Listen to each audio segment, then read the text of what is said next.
van a ver la trastienda de un realtor, o un realtor, porque es de la Asociación de Realtors, y vamos a entrar en las estadísticas específicas, no eso de decir, a mí me parece que es, no, vamos a entrar ahí y vamos a ver todo el detalle. Y ustedes que son especialistas en todo lo que es estadísticas, creo que les va a gustar.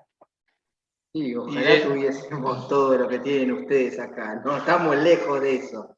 Desde ya que nos gusta, es lo que hacemos en Reporte Inmobiliario, y bueno, también nos gusta que nos lo puedas mostrar, pero vas a empezar también haciendo una semblanza de qué es lo que está pasando en la economía de Estados Unidos, qué medidas se están tomando, qué está pasando con eso, de qué manera eso y el contexto también mundial repercute en las inversiones, en la Florida y en los precios, desde ya. Eso se va a ver con la data. Y también, adelanto, porque nosotros tuvimos la primicia de ver el PDF, que también nos vas a mostrar las oportunidades que ves. Pero lo que me parece relevante es que estas oportunidades las vas a mostrar con data de la población de ese lugar, con el nivel de ingresos de la población de ese lugar, y por ende, ¿por qué eso es una oportunidad? Porque atrás hay una demanda concreta y real sobre ese bien inmueble, ¿no? Así que bueno, no sé, Tina, Germán, los dejo en principio a ustedes y yo no me meto más, o después me meto, de a poco. Claro, por supuesto. Bueno, entonces, si quieren podemos compartir pantalla. Lo importante acá es saber que Florida es el estado en donde el mercado es interno y externo. Entonces podemos, por lo que decía José, aplicar muchísimas acciones que tiene el mundo, ¿no? Lo que está pasando con la guerra, cuáles son los aliados de Rusia, cómo Sudamérica trata de generar algún tipo de negocios debido a la demanda. Hay muchísimas, ya todo el tablero mundial cambió. Y como Florida depende mucho de los inversores internacionales, ya sea de Sudamérica, de Europa, o de cualquier otro tipo de países, eso afecta al mercado de la Florida. Pero Entonces, lo está afectando con menor demanda. ¿Cómo estamos con tema precios, demanda? Eso, contanos un poquito de eso. bien, bueno, lo importante es saber que nosotros habíamos pasado un momento de inflación luego de la pandemia. La gente empezó a comprar, subieron los precios, y entonces, si bien este es un país capitalista, la Fed, el Banco Central, empezó a subir los intereses para que la gente empiece a colocar el dinero en los bancos y ya no pedir tantos préstamos y aprovecharse de eso, porque si no la inflación seguía. Una de las consecuencias más importantes que tuvo esto fue el aumento de gasolina. Nosotros veníamos con el galón, lo estábamos pagando aproximadamente $2.50, $3, y de ahí saltó a 6, y luego con esta inflación, que para nosotros es muchísimo, hoy estamos teniendo 8%, 8,5% en julio, ¿no? El reporte, y realmente para nosotros nos afecta muchísimo, porque no estamos acostumbrados a esto. Lo que nos convendría es tener un 2%. Y Bueno, Tina, con respecto a la inflación, que acá se habla también sí. mucho de la inflación, sobre todo los inversores inmobiliarios, ¿qué previsión tienen? ¿Va a seguir en estos niveles unos meses? ¿Espera que baje? ¿Qué sensación te da a vos? Yo creo que está todo muy, está con vías a mejorar, porque ya bajaron unos puntos. Fíjate que la gasolina bajó, estaba a $6, y bajó, ahora está a 3,5. Igualmente esto no es en todos los lugares, depende. Cerca de algún lugar que es de mejor poder adquisitivo, la gasolina está un poco más cara, ¿no? Pero Yo veo que la Fed no quiere que esto se escape, porque esto es un sistema, Estados Unidos es un sistema de relojería, y cuando sale de ese 2%, hay cosas que no se pueden controlar. El tema de la gasolina, fíjate que el presidente está haciendo algún tipo de contacto con gente de Venezuela, está haciendo contacto con Medio Oriente, cosa que nunca lo hubiésemos pensado cuando dijimos el cambio climático. Fíjate cómo el mundo cambia. De pronto, hace un año y medio pensábamos, bueno, el nuevo orden mundial, vamos a cambiar nuestra actitud frente al clima, porque esto nos afecta a todos, y de pronto viene una guerra y tenemos que cambiar de camino. Y eso le estaba pasando a Estados Unidos. Pero ahora yo creo que ya estamos acomodándonos un poquito más. Las propiedades, como estamos hablando de propiedades, están bajando. Hay propiedades que están bajando hace aproximadamente un mes. Depende de qué tipo de propiedad. Como sabemos, real estate no es homogéneo. Y la baja, y en los casos que hay bajas, ¿de qué nivel es la baja? ¿Tenés algún ejemplo? Sí, por ejemplo, yo tengo un listing de $750.000, lo teníamos a 780. Y cuando viene, les comento esto cómo funciona, ¿no? Tengo el listing de 780, entonces la gente que viene con su préstamo aprobado, como subieron los intereses, ahora quieren cerrar, quieren comprar rápido la propiedad, porque si no se apuran a comprar, los intereses les suben. Ya pasan de 3% a 5%, y eso es muchísimo. Entonces, en consecuencia, la gente cierra rápido, compra ahora, pero después va a haber una meseta. Y como no salen todos, sale cierta cantidad, ya no hay tanta demanda como había antes. Esta propiedad específicamente yo la subí $780.000 y la bajamos a 750.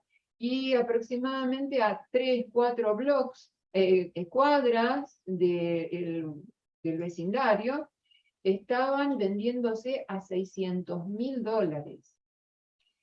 Ahora, esto, Tina, perdón, ¿no? Esto es una novedad, porque parece, digamos, si vos decís en términos de cuánto se bajó la propiedad, parece poco, pero hay que ponerlo dentro del contexto de lo que estaba pasando. Esto es una novedad porque lo que venía pasando era que se ponía el valor de la propiedad y había que subir, las ofertas eran superiores al valor en el cual salía. Entonces, esto ya está mostrando un punto de inflexión con respecto a valores, ¿no?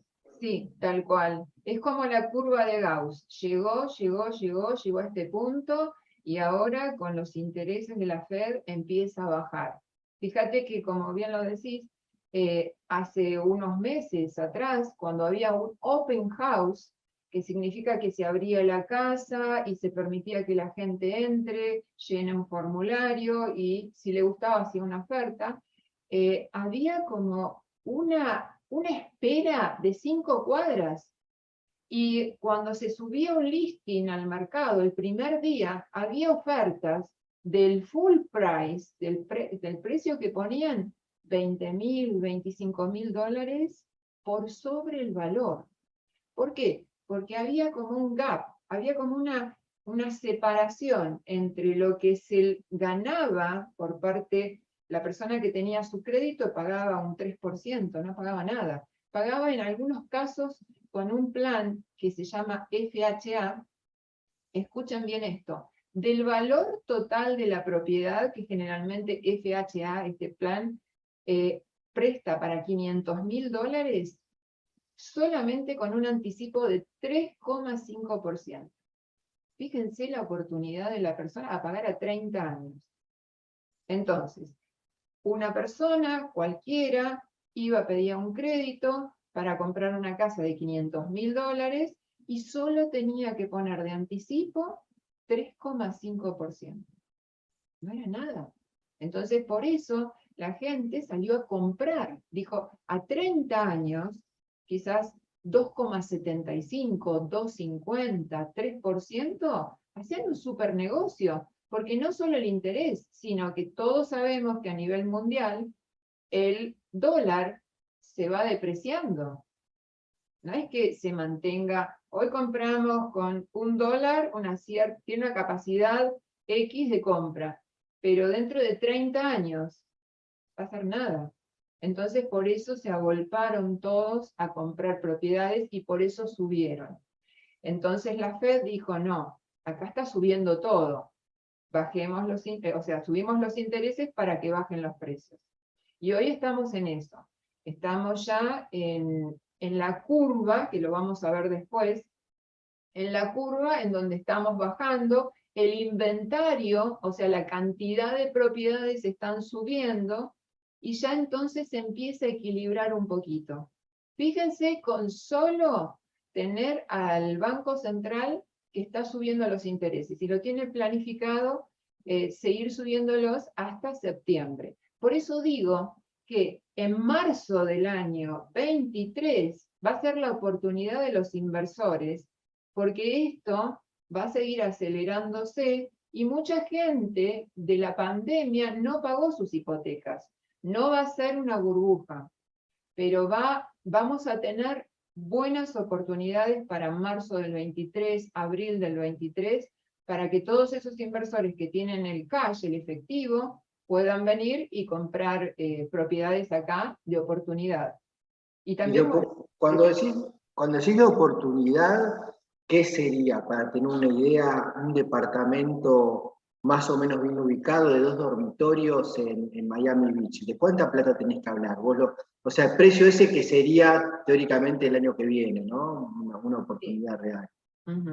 Bueno, todo va a depender del edificio, de la antigüedad. Ahora estamos hablando, las propiedades que antes se compraban quizás por $200.000, ahora se están comprando por $350.000. Claro, a eso voy. Lo que estaba a 200 puede hasta 350. ¿A cuánto crees que se va a poder comprar el año que viene? Hay muchos factores a tener en cuenta. Depende, recuerden que acá hubo un problema con Surfside, un edificio que se cayó, y hay muchos edificios viejos que están teniendo las inspecciones de los 40 años. Y hay muchos de los propietarios que no pueden pagar las expensas extraordinarias. Recuerden que a los rusos les bloquearon las cuentas y hay muchas personas rusas que no pueden pagar las expensas. Entonces, hay un montón de factores que están jugando, que lo que siempre decimos es que hay que estar pendiente de qué pasa en cada caso. Yo puedo pensar que no van a volver a los valores de la burbuja, no van a volver, desde mi punto de vista, a $150.000, pero quizás se podrán encontrar propiedades por 250. Recuerden que también se pueden pedir créditos, créditos de extranjeros, se pueden apalancar. Hay que ir viendo qué es lo que pasa. Recuerden qué pasó en la pandemia. En la pandemia decíamos, bueno, parece que ahora se viene la burbuja, después de marzo del 2020. ¿Qué va a pasar con el mercado? Ahora sí que se viene la burbuja en Miami. Y pasó todo lo contrario. Abrieron las puertas para la vacunación, sí. ¿Y cuánto este departamento que estaba a $200.000, hoy está a 350? ¿Cuánto está pagando más o menos por mes de expensas? Expensas e impuestos. Claro, yo lo que trato de buscar, antes buscábamos edificios viejos y con bajas expensas. Ahora estoy tratando de buscar edificios un poquito más nuevos, no de, por ejemplo, del año 70, del año 80, quizás del año 2010, 2008, y entonces ahí podés compensar entre lo antiguo que es y los materiales que están mejor, y trato de buscar siempre que no tenga muchos amenities, que no tenga mucha seguridad, que no tengan, si el propósito es sacar rentabilidad, muchas veces uno se lo renta a alguien y ni usa la piscina. Entonces, lo que hacemos es tratar de buscar un departamento en un lugar que sea de mucha demanda. Ahora vamos a ver cómo es el sistema, ¿no? De estadísticas. Así también nosotros hacemos un análisis. Cuando alguien quiere comprar, vamos a la estadística y decimos, ¿dónde hay demanda de rentas? Entonces, sabemos que si compramos un departamento, se pinta y se renta. Porque no solo es también rentarlo a un valor alto, sino mantenerlo constantemente rentado. Lo que siempre aconsejo es que se mantenga todo el año, ¿no? Que no se haga Airbnb. Y en South Beach hoy en día no aconsejo porque en general son edificios un poco antiguos en este rango de precios, ¿no? Entonces siempre tienen algún inconveniente. Entonces lo que se gana por un lado se pierde por el otro. Tina, ¿y el tema de alquileres cómo está? Bueno, los alquileres están muy bien, muy, muy bien. Acá en el condado de Miami-Dade, específicamente, subieron muchísimo, pero muchísimo, a tal punto que la alcaldesa está dando ciertos planes para que la gente pueda llegar a no tener problemas, porque esto generaría también una crisis. Recuerden que el condado de Miami-Dade fue el condado con la crisis de rentas de propiedades, con demanda de propiedades, número 1 en el país. Hay muchísima demanda de rentas y subieron muchísimo. Entonces, para el inversor, hoy en día, muchos de los desarrolladores hacen edificios no para vender las unidades, hacen edificios de renta. Directamente compran el terreno o se asocian y hacen un edificio de 40 pisos, 50 pisos, y solamente es una renta. Y también cambió mucho el concepto, porque cuando vas a visitar algunos edificios, entras y tienen como un lugar en donde te hacen la lavandería, como si fuese un hotel. Tenés un lugar para hacer el asado, el barbecue, tenés un lugar para los paquetes de Amazon, te pueden limpiar el departamento, una persona te lo puede limpiar diariamente. Recordá que Florida también, y el concepto después de la pandemia, mucha gente lo cambió por estar un año en un lugar, otro año en otro lugar. El trabajo remoto también nos dio la posibilidad de ser más flexibles. Entonces, Miami está teniendo rentas muy altas. ¿Querés, Tina, compartir el PowerPoint este que tenías? Sí. Vemos los gráficos, están buenos. Sí, sí, sí, cómo no. Voy a poner los lentes.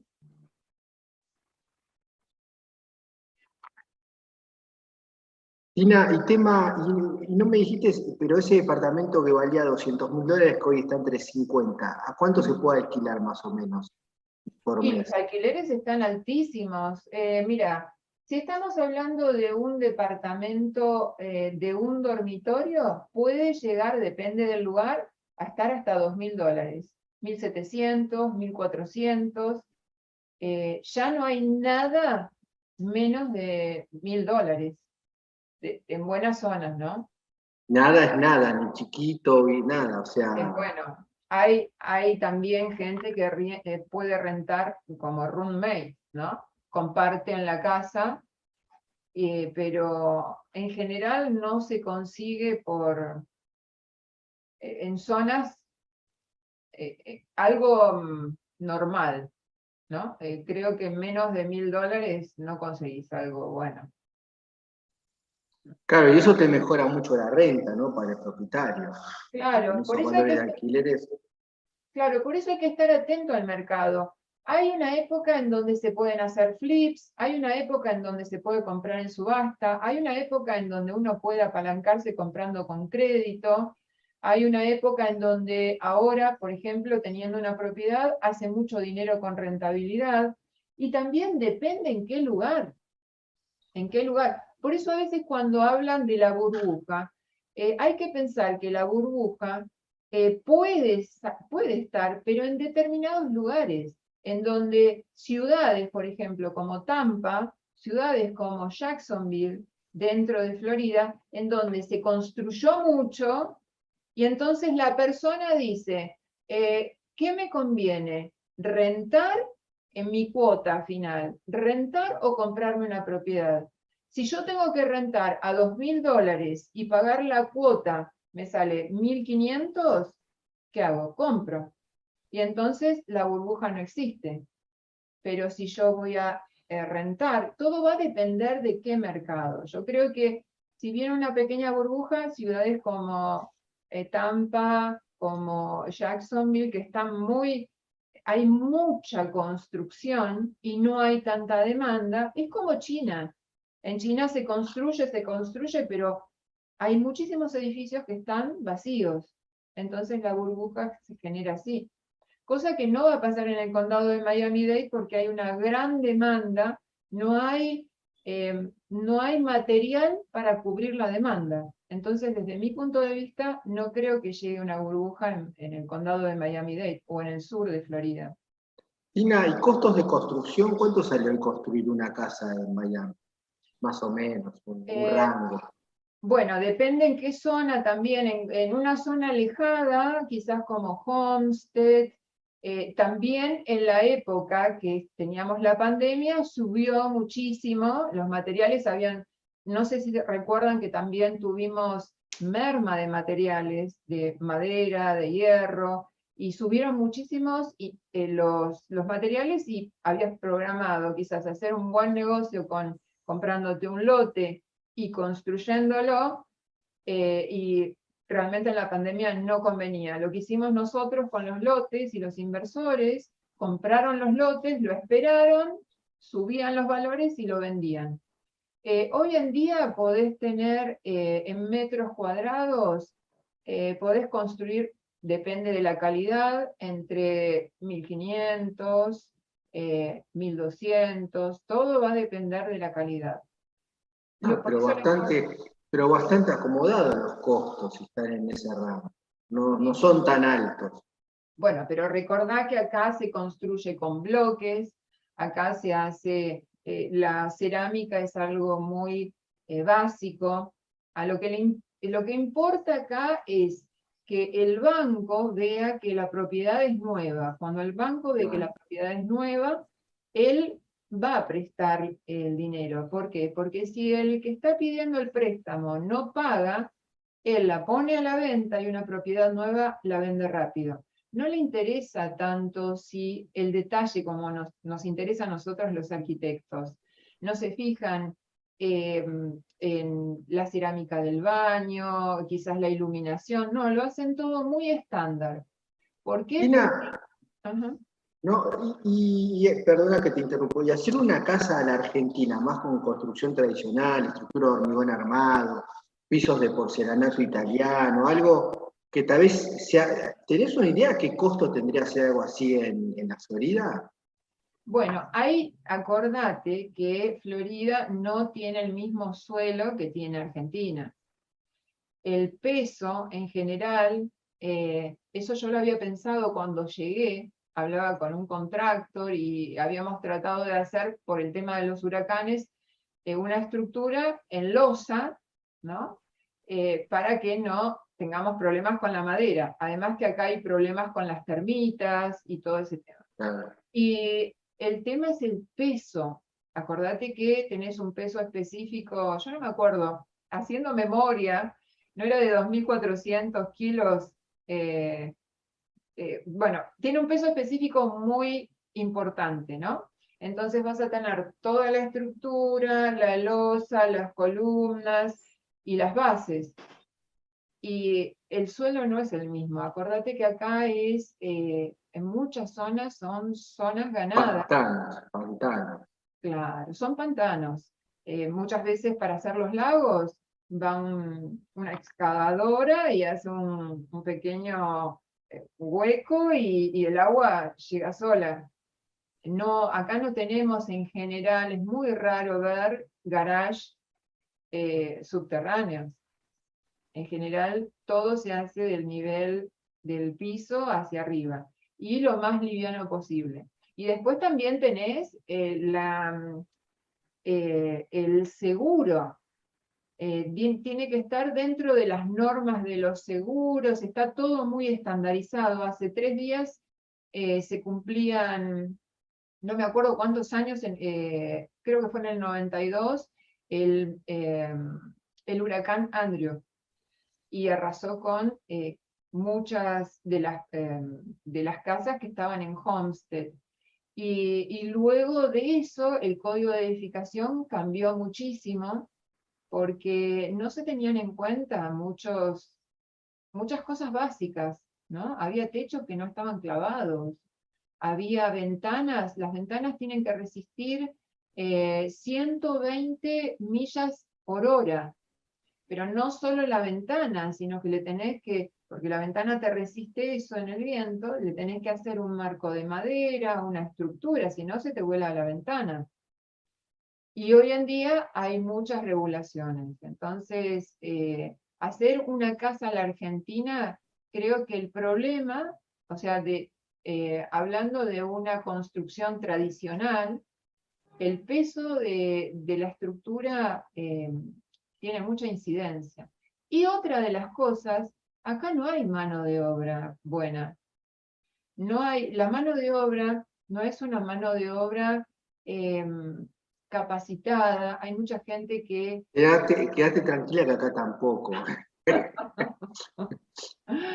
Bueno, pero no, me refiero que a la mañana trabajan en construcción, al mediodía pueden ser mozos y a la tarde son bartenders o ballet parking. A ese nivel. Bueno, en eso estamos igual. Entonces. Bueno. Acá, bueno, entonces yo creo que es difícil ver construcciones de ese tipo. Quizás en otros momentos, en Coral Gables, hay algún tipo de construcción con una influencia muy hispana, pero realmente yo no vi muchas construcciones tradicionales. La mayoría son de bloques, que lo puede hacer una persona que no es experta y avanza rápido en obra. Porque la idea es hacer las cosas rápido, ¿no? Bueno, buenísimo. ¿Querés que vayamos viendo las cifras de la Florida? Bueno, vamos a ver. ¿Se ve bien? Sí, se ve perfecto. Bueno, perfecto. Bueno, ya lo habíamos dicho que Florida es bueno. ¿Por qué? Porque es un estado con demanda nacional e internacional. Quiere decir que si sabes bien manejar los ciclos, podés hacer dinero siempre. ¿Por qué? Porque como lo comentamos, viene una persona del extranjero y hace negocios. Y gente interna como personas desde California, desde Nueva York, desde Washington, desde Filadelfia, desde Michigan, vienen a Florida. Entonces, por eso es lo rico, lo que yo veo, es que tiene una riqueza muy importante. Turística también, que se suma a esto, ¿no? De real estate nacional e internacional. Esto es un dato que es novedoso, que si Florida sería un país, estaría ubicado en la posición 17 de las economías más importantes del mundo. Y también aprovecho a decirles que este año el aeropuerto de Miami es posible que supere el récord que tenía de 50 millones de pasajeros en general que venían a Miami, porque es un centro muy importante, está cambiando muchísimo Miami. Tiene unos cambios tecnológicos, de inversiones, que jamás lo hubiésemos pensado. Bueno, aquí tenemos los 10 países. ¿Para qué buscamos los 10 países? Porque generalmente buscamos los inversores, ¿no? Y acá tenemos los 10 países que en el mes de julio, este reporte lo tenemos todos los meses. Este es el último, el mes de julio, y los primeros que compran Miami es Colombia. Todo tiene que ver muy asociado a la situación de cada país, ¿no? Y por supuesto eligen un estado en el cual se vean representados, que no hablen generalmente inglés, y por todo lo que conocemos, ¿no? Que es la entrada de Estados Unidos latina. Fíjense que tenemos Venezuela, tenemos España, Reino Unido, Argentina, por supuesto, muchos argentinos están acá, Canadá, Filipinas, Brasil y México. Esto lo habíamos hablado, que la inflación era del 8,5, baja la gasolina del 6 al 3,5. Lo que no está bajando ahora tanto serían los alimentos, y las viviendas están bajando, pero como les decía, ¿no? Poco a poco. Tenemos un dólar fuerte, eso nos ayuda también. Fíjense que no sé cuánto está el euro, pero estamos llegando a valores que el dólar está bastante fuerte. Está prácticamente, perdón, Tina, pero el euro está prácticamente 1-1, está ahora. Y hay un tema, ¿no? Que acá lo traigo a la conversación, porque se habla de la inflación de Estados Unidos, pero justamente si el dólar, esto habla de que se debilita el dólar como moneda porque pierde con la inflación, pero a su vez el dólar se está revaluando con respecto al euro, por ejemplo. No sé qué pasa con las otras monedas, con el yuan y demás, pero con respecto al euro se está revaluando. Entonces, si bien acá hay algo que le juega en contra al dólar, que es la propia inflación, también la inflación mundial de los otros países está revalorizando el dólar con respecto al euro, ¿no? Exacto. Bueno, yo creo que uno de los grandes aciertos de Estados Unidos cuando terminó la Segunda Guerra Mundial es establecer la moneda, el dólar. Patrón.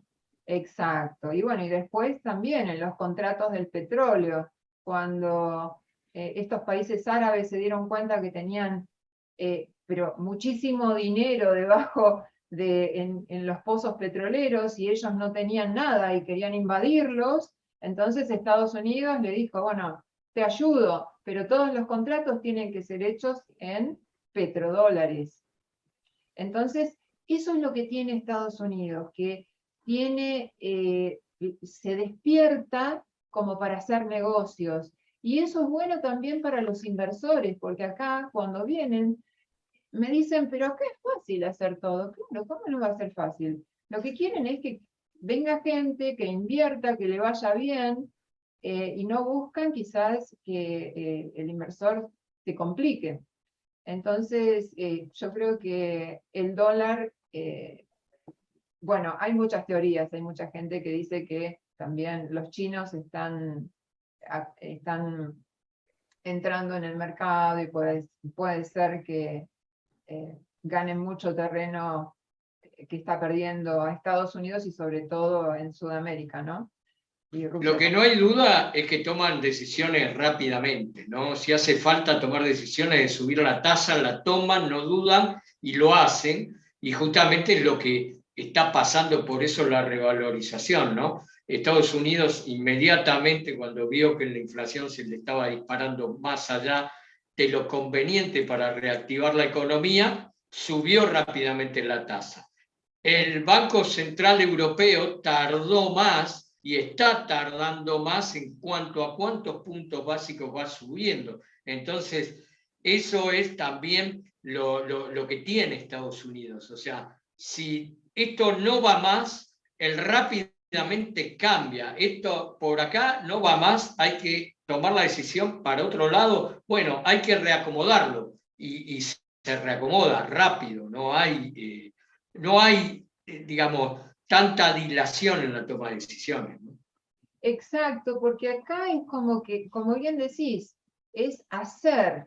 todos vamos por un mismo lugar. Aunque gane Trump, aunque gane Biden, al otro día hay que ir a trabajar, hay que ir a pagar, y todo el sistema, por eso los préstamos, están hechos para que la gente siga trabajando. Fíjate que hay veces que viene gente del extranjero y me dicen, pero mirá, qué autos que tienen. Claro, pero lo tienen porque lo necesitan para trabajar.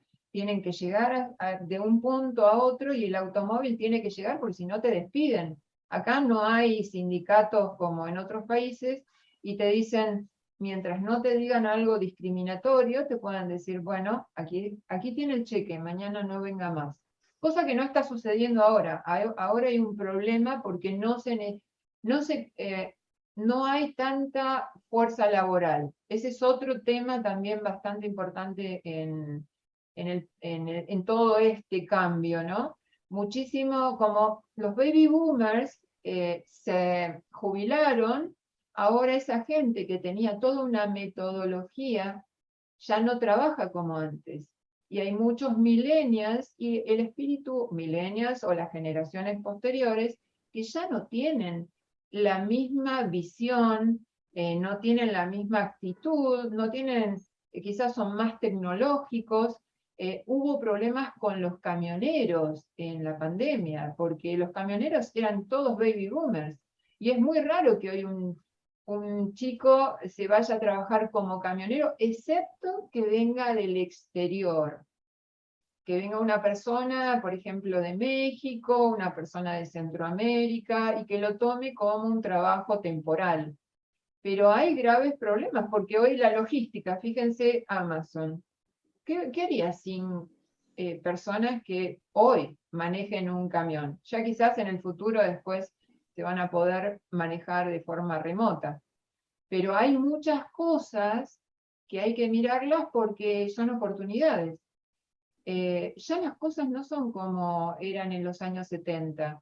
Me compro una propiedad, no, ahora tenés que analizar todo. Hoy, fíjate, una cosa curiosa, debido a la falta de viviendas, todos los que serían los plaza, como unos mini shoppings, acá hay tienen un terreno y hacen varios locales, y eso se los llama plaza. Como hay falta de viviendas, es posible que a esos plazas les puedan cambiar la zonificación y van a transformarse en viviendas. Fíjate cómo te cambia todo, porque todo lo hacen para evitar problemas mayores. Eso es lo bueno de esto, que lo empezás a estudiar y encontrás, y el inversor puede comprar eso y después, pensando que le va a cambiar la zonificación, tiene algo comercial que puede hacer unos 15 locales y que compite con Amazon, ya los locales no es que no trabajan, pero hay muchos locales que no trabajan como antes. Y quizás te compras un plaza que está cayendo y si te das cuenta, podés asociarte con otra persona, vas a la municipalidad, pedís un cambio de zoning, se pide un hearing, como una reunión de los vecinos, y ahí te hiciste muchísimo dinero porque lo compraste, no sé, a $1.000.000 y lo vendés con el potencial que podés hacer eh, en real estate. Hay muchas cosas que son súper interesantes. Esto es de nunca terminar. ¿Y todo esto cómo está? Bueno, ahora vamos a ver cómo está concretamente trasladándose a partir de los precios. ¿Qué nos dicen los precios? Lo que vas a mostrar ahora, ¿no? Sí. Bueno, aquí les quería mostrar unos gráficos como, no sé si se ven bien detallados. Aquí tenemos julio del 2020. ¿Se ve bien?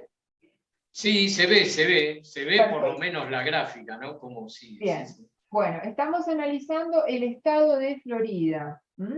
Y estamos viendo cómo desde julio del 2020 teníamos aquí, no vamos a entrar en números para no complicarlo y no distraernos, pero fíjense la curva. Comenzaba aquí, empezaba a bajar, estamos en enero del 2021, baja, y llegamos ahora que empiezan a bajar, lo que habíamos hablado en un principio.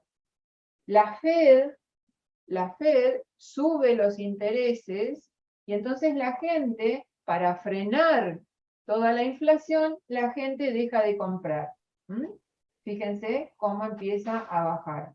Esto se refiere a single family, viviendas unifamiliares, y en el estado de Florida.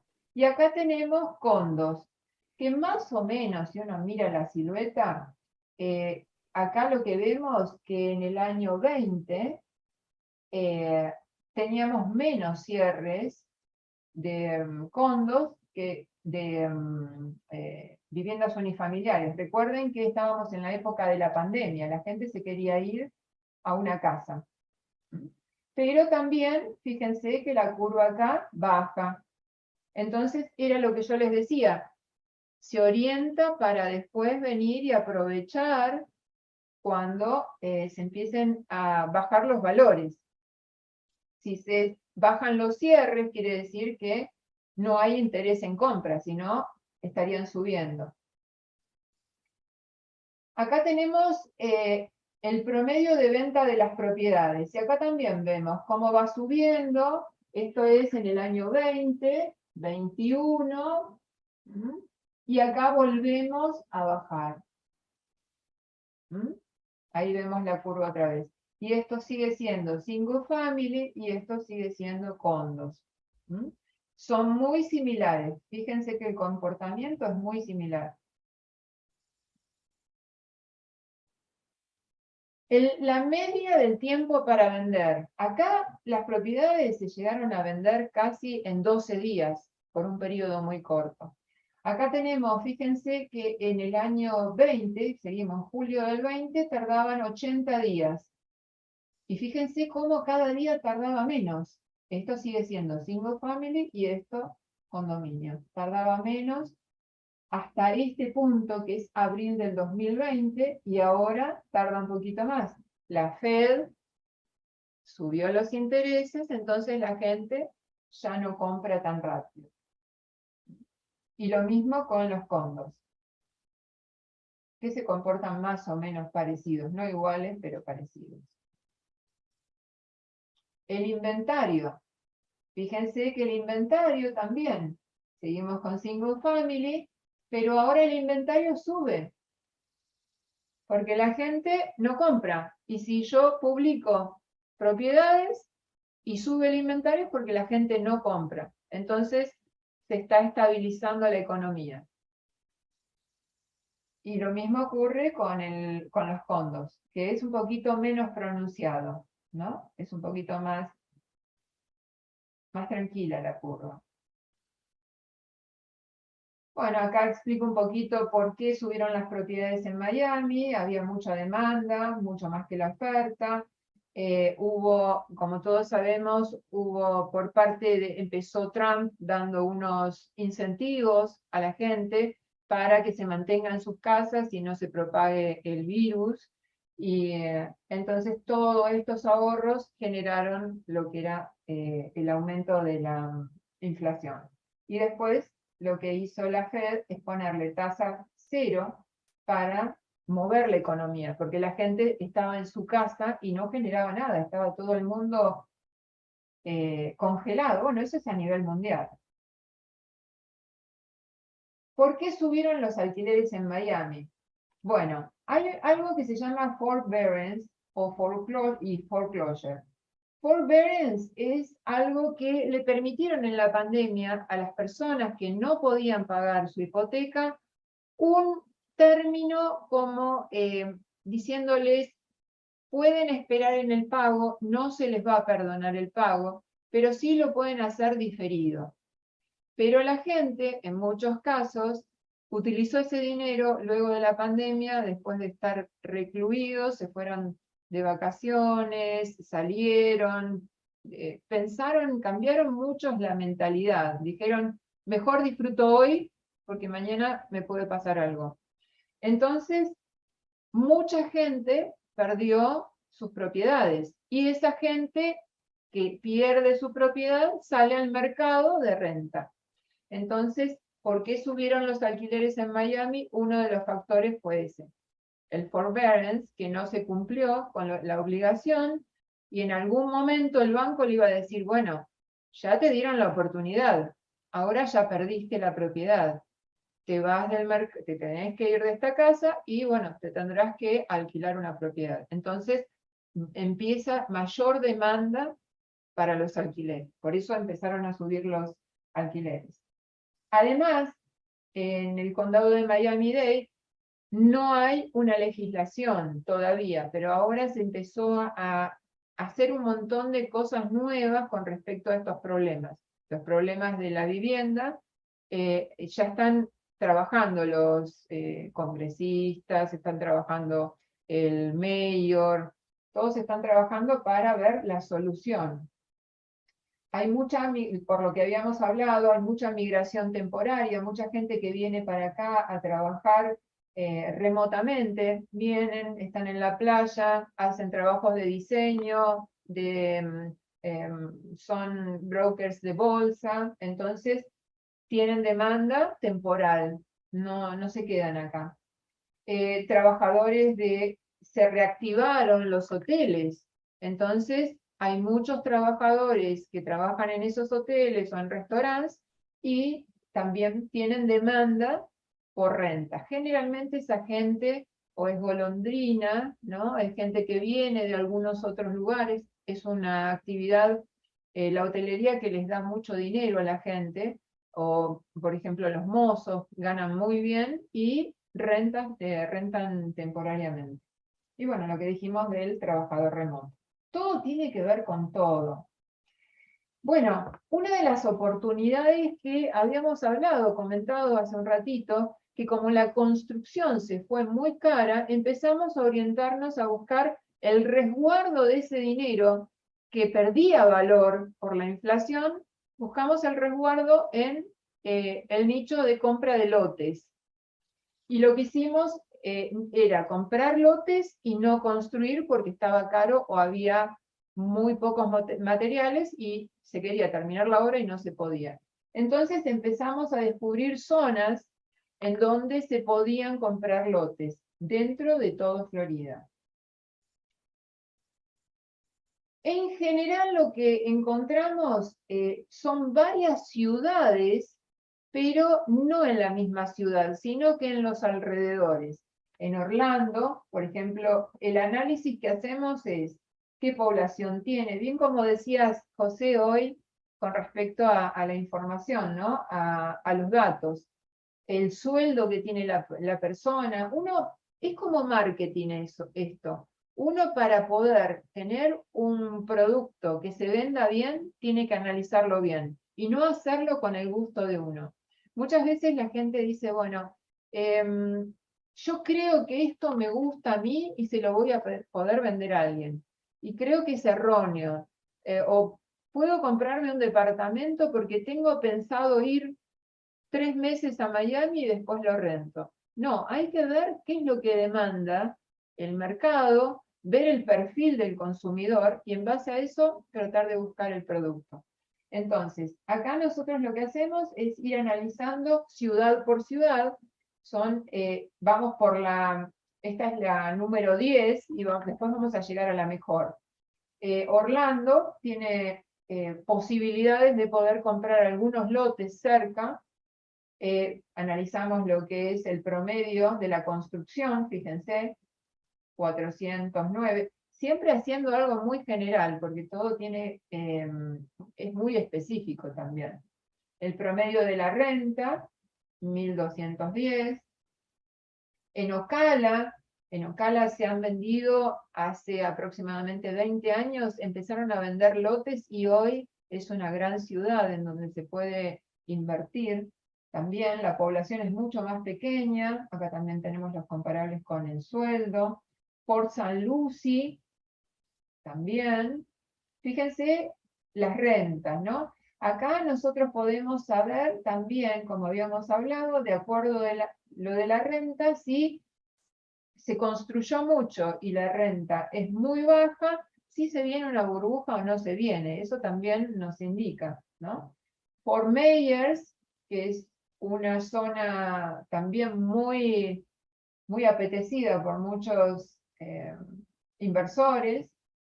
Tampa, que yo creo que puede ser que acá hay mucha construcción y puede ser que se venga una pequeña burbuja, en mi parecer. Cape Coral, que eso habíamos hablado en el programa anterior. Pensacola, Jacksonville, que habíamos hablado también que es posible que se venga también una pequeña burbuja o que se bajen mucho las propiedades porque hay mucha construcción. Jacksonville es una de las ciudades más grandes de Florida. Tiene muchas universidades, Melbourne, Sarasota, Naples, que está cerca también de Cape Coral. Y bueno, acá explicamos un poco lo que habíamos comentado, que real estate no es homogéneo, que hay que comparar las rentas con los pagos de las hipotecas, y ahí nos vamos a dar cuenta cuál es el mejor mercado, si rentar o comprar. Entonces, tenemos que ir viendo, poniendo el termómetro. ¿Ven? Si la cuota de la hipoteca es menor a la renta, más la nueva construcción, no tenemos burbuja. Acá lo repetí. Y bueno, básicamente eso es lo que pudimos analizar en esta nueva etapa de real estate. Si quieren, vemos de forma interactiva estos gráficos. No sé si tenemos tiempo para... Dale, Tina. ¿Sabes que ahí Marta, que alguien que está conectado, dice, cuando Germán le preguntó el costo de una expensa de un departamento de 3 ambientes, Tina, al final no lo dijiste, lo están preguntando. Ah, bueno. Sí, Un mira, estimado. sí, podés tener de 3 ambientes desde 500 a 700, depende de los amenities, depende de qué servicios tenga, porque si el edificio no tiene muchos servicios, o también si el edificio es muy viejo y tiene special assessment, que son las expensas extraordinarias, también pesan, ¿no? Pero entre 500, 700, 650.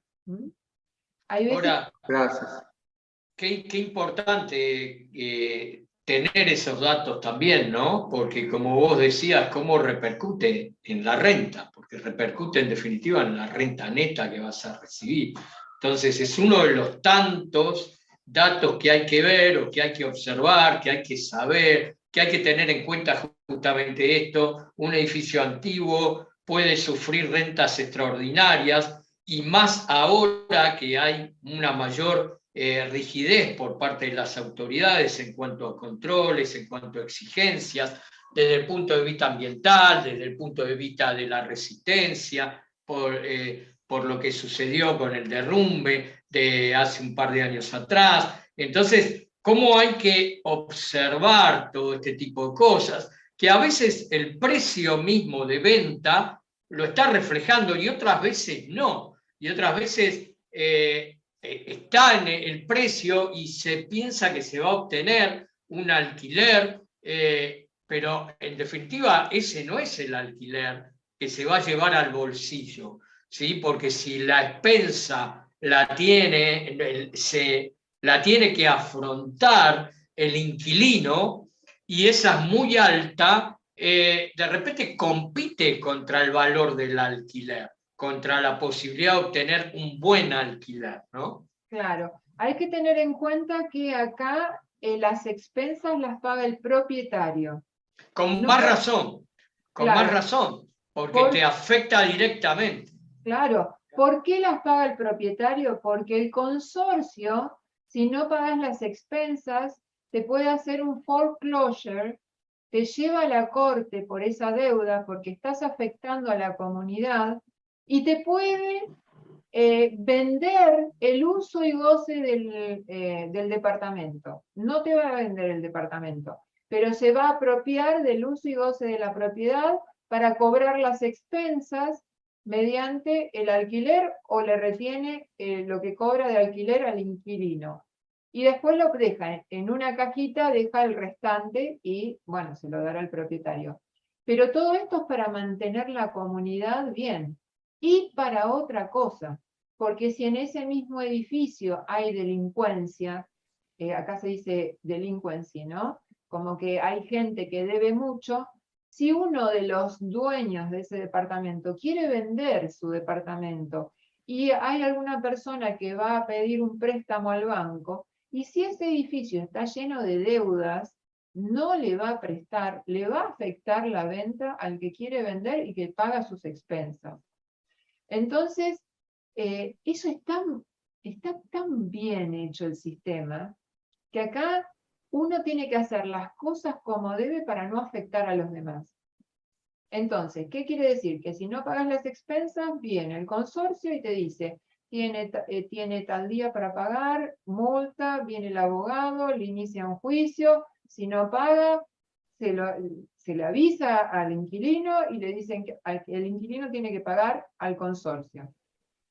Si lo tiene vacío y no lo paga, cambian la cerradura, lo ponen a la renta y hacen lo mismo, el mismo procedimiento. No puede ser que no se paguen las expensas. Me parece muy bien.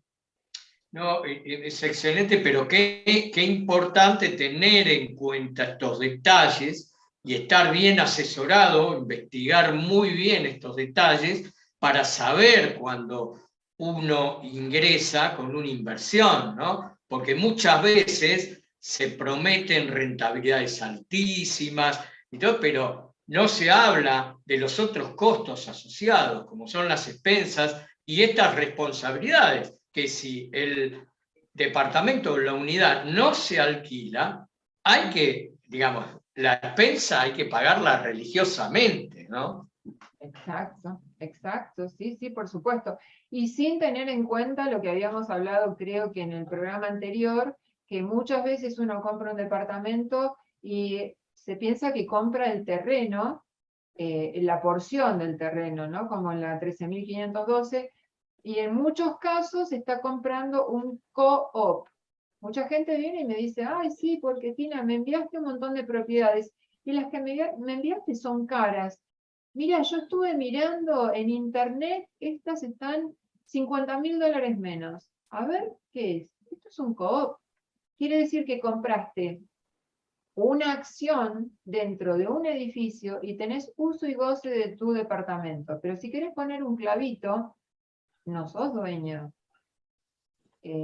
Entonces cambia totalmente la situación. Y como habíamos comentado, creo que también en muchos edificios de South Beach hay edificios construidos en terrenos alquilados. Quiere decir que están pagando las expensas por el edificio y pagan un plus anual, que es la renta del lote. Cuando se vence ese contrato, ahí vamos a ver qué pasa. Porque el que está rentando el lote, como se rentan por 99 años generalmente, cuando llega el año 99 no va a seguir cobrando la misma cuota con la devaluación del dólar. Le va a decir, bueno, ahora el dólar es tanto, la renta es tanto. Imagínense ahora cómo están los alquileres. Si se vence uno de los terrenos, les van a cobrar muchísimo. Y de pronto, de tener un departamento que se gastaron $300.000 vista al mar, de pagar quizás $700, terminan pagando 1.500. ¿Y la rentabilidad dónde se va? Y ahí, ¿qué pasa? Muchos de los propietarios dicen, no, yo no puedo pagar esto. Empiezan a vender. Y entonces el que está comprando dice, ¿qué pasa en este edificio? Que venden 4 o 5. Ah, no, miro este, le hago una oferta a este por tanto, al otro le hago la otra oferta por tanto. Y aunque no quiera vender, el valor de la propiedad mía va a bajar, porque es por comparables, oferta y demanda. Por eso también cuando hablábamos de cuánto está un departamento, puede ser que un departamento en una cuadra tenga ese problema y bajen estrepitosamente. Y quizás el de al lado no tiene ningún problema y es más feo, o tiene menos servicios y tiene una revalorización mayor, mayor rentabilidad. Hay muchos factores que hay que estudiarlos.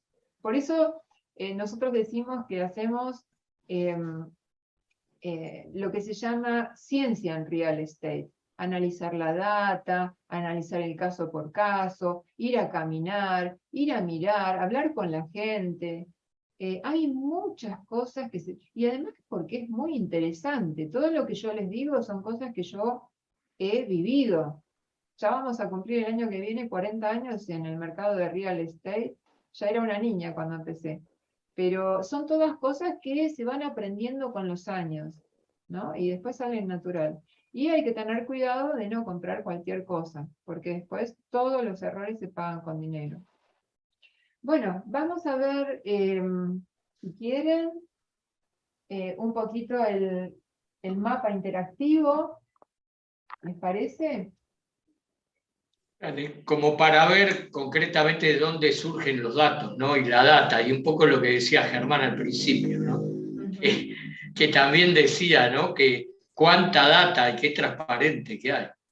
Claro, por eso es muy importante también el censo acá. Acá nos obligan a todos a hacer el censo. Es como una persecución y el censo se tiene que hacer exactamente con la realidad.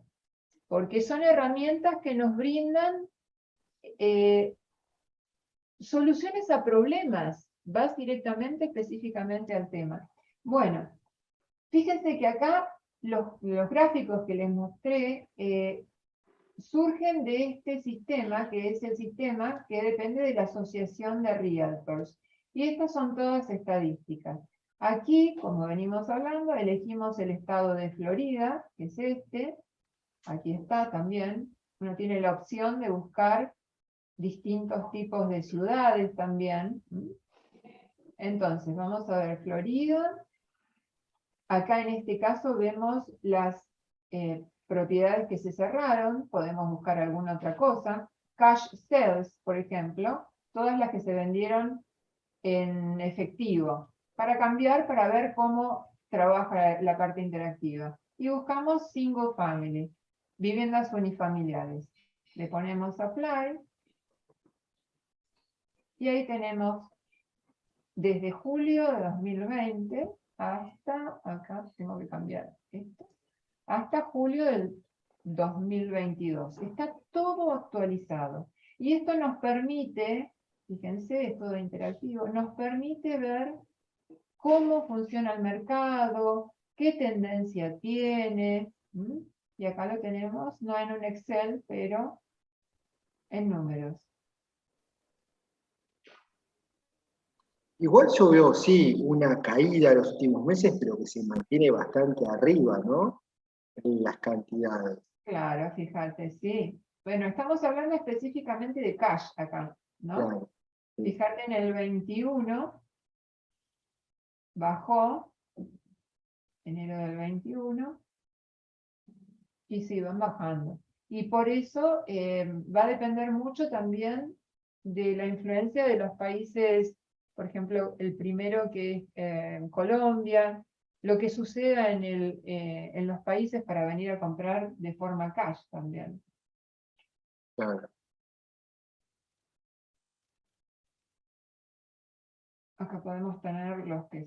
el valor medio, si quieren. Fíjense, los valores cómo fueron cambiando.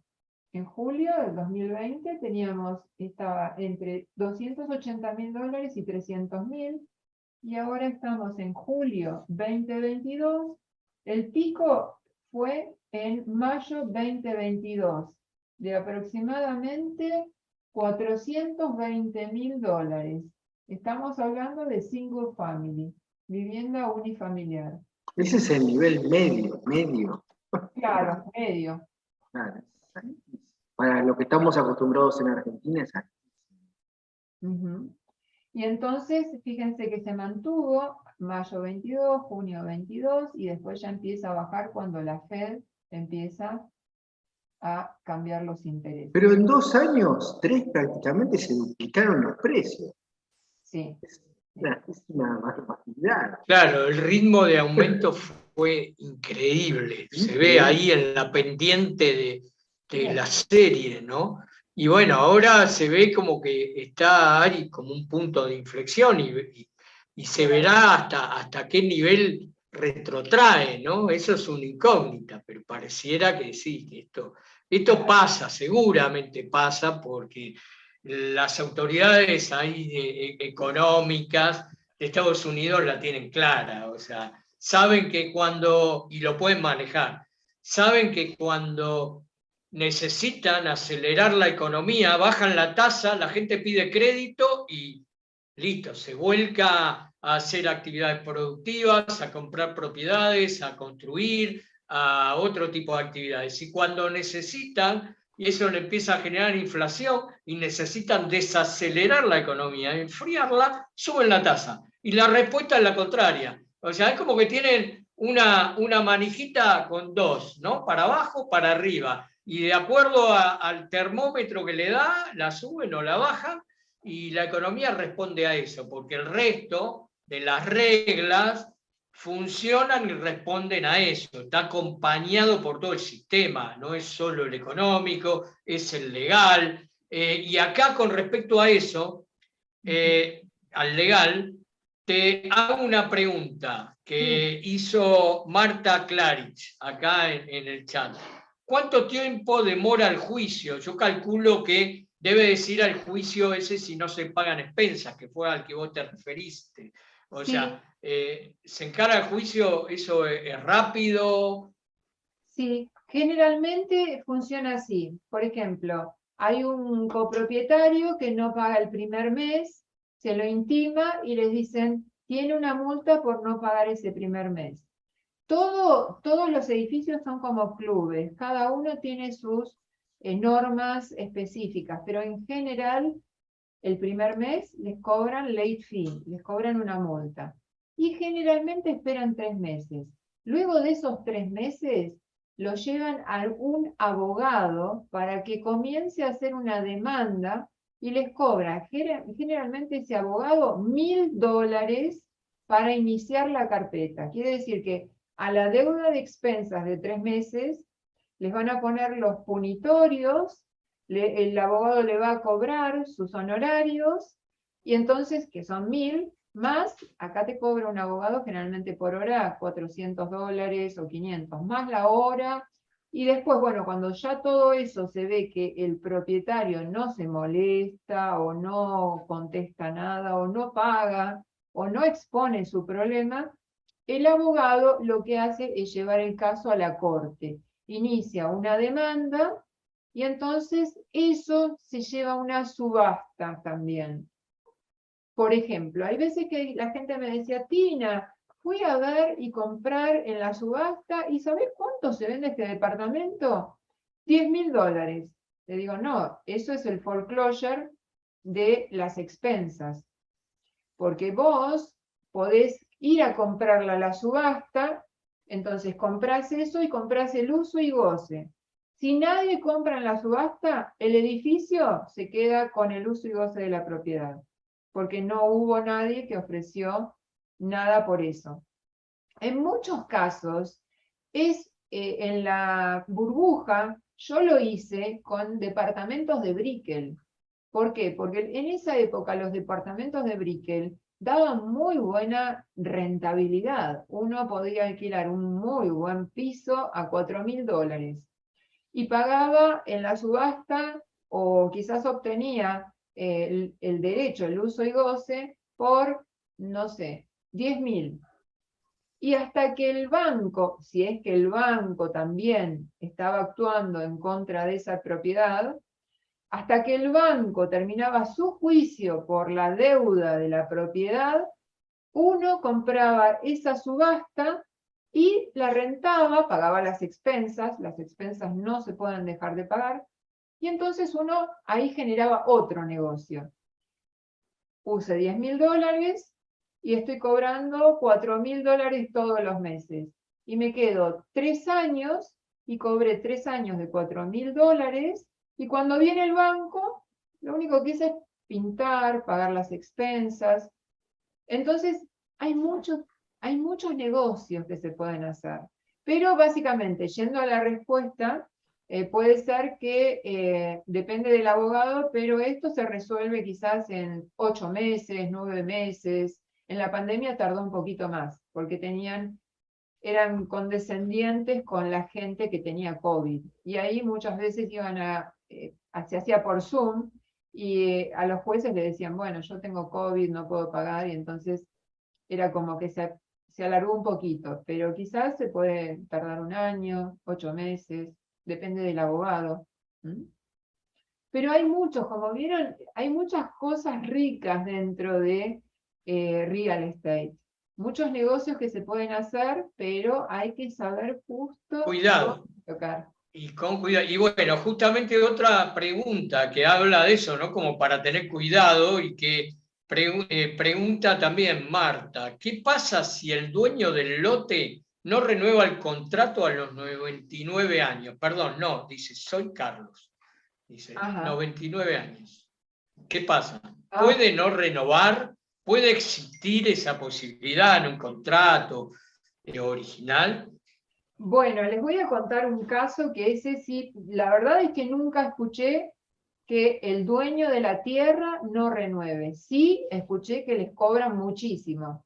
Pero hay un caso en Collins y la calle 63, que corta Collins, y era un edificio que estaba sobre su terreno, pero que alquilaba otro terreno y había hecho la piscina. Entonces tenía el edificio y la pileta. Y el que compró, compró pensando que la pileta estaba incluida. Ojo, pero esto tampoco es tan así que la gente no sabe. Cuando uno va a comprar una propiedad, tiene que aplicar al edificio y les van a dar los que se llaman los by-law, que vendrían a ser como el reglamento de copropiedad. Entonces le dicen, señor, usted tiene una cierta cantidad de días para leerlo, y si usted no lo lee o lo lee, si no le gusta algo, tiene un periodo para decir no compro la propiedad. Es como un contrato de adhesión. Entonces, este edificio se hizo en un terreno propio, pero había alquilado ese otro terreno. El dueño del terreno no le renovó el lease de la piscina, y el edificio se quedó sin piscina. Estaba todo cercado, y bueno, la gente daba a la playa, pero la gente estaba bastante enojada porque no se habían dado cuenta. Hay mucha gente que no lee. Recuerden que muchas veces los contratos están en inglés. Hoy es mucho más fácil porque yo a mis clientes les digo que vayan a Google. Ustedes saben que hay una aplicación que le ponen la foto y pueden leer todo el contrato inmediatamente en español, no tienen que ir a un traductor, nada. Pero hay gente que de pronto no leyó el contrato, le gustó el lugar y le resultaba confiable, firmaron y bueno, se encuentran con sorpresas. Y también el realtor, ¿no? El realtor le tiene que avisar, el realtor tiene que hacer, el que le está vendiendo la propiedad le tiene que hacer un research, tiene que investigar, tiene que decirle cuál es el pro, cuál es el contra, hablar con la asociación. En general, la gente de la asociación es muy transparente, no se ocultan ese tipo de cosas, pero a veces la gente está apurada y compra cosas o no compra bien asesorado, entonces se encuentran con estas sorpresas. Clarísimo, Tina. La verdad, muchas gracias. Decinos tu Instagram por si alguien te quiere contactar. Bueno, el Instagram no me acuerdo. No usas tanto el Instagram. ¿Qué red social usas más? Sí, Instagram uso, pero lo que yo generalmente les sugiero a todos los que participan es ir directamente a mi canal de YouTube, porque en el canal de YouTube van a tener muchísima información. Este tipo de charlas las hacemos, las dejamos, las editamos y las subimos a YouTube. Bueno, Si y quieren, desde ahí te pueden contactar.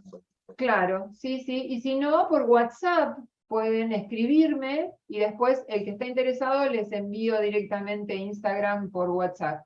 Mi Decinos el WhatsApp WhatsApp, ¿cómo sería? sí, es +1 786 308-0849, más 1-786-308-0849. Ahí me encuentran, me pueden preguntar todo lo que quieran, les respondo generalmente rápido porque es la vía más rápida que cuando estoy con el celular me llegan los mensajes. Y cualquier duda, generalmente la respondo. Y estoy aquí a las órdenes, que esto me encanta. Gracias, Tina. Siempre un gusto hablar con vos. El video va a quedar también subido en el reporte en el YouTube nuestro. Gracias por todo. Muchas gracias, José y Germán. Gracias, Tina, gracias a la gente que nos siguió.